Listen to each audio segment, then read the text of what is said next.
എറണാകുളം പെരുമ്പാവൂരിൽ കൊടുങ്കാറ്റാകാൻ ഓപ്പറേഷൻ തൂഫാൻ.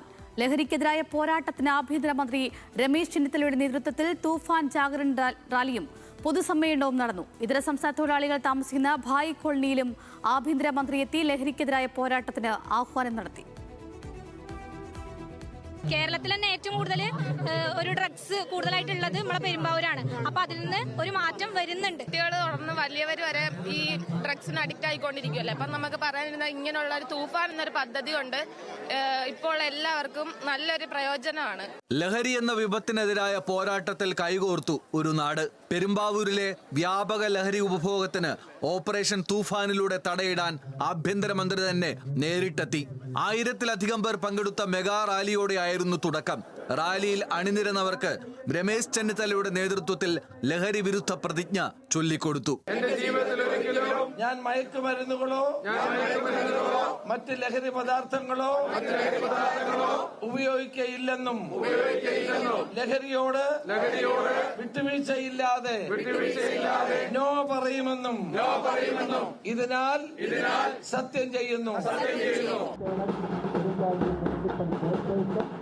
ബാൻഡ് മേളത്തിന്റെ അകമ്പടിയോടെ നഗരമധ്യത്തിലൂടെ തൂഫാൻ വാരിയേഴ്സ് നടന്നു നീങ്ങി.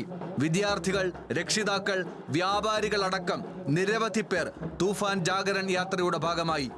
ആഭ്യന്തരമന്ത്രിയും ജനപ്രതിനിധികളും ലഹരി വിരുദ്ധ സന്ദേശവുമായി ജാഥ നയിച്ചു.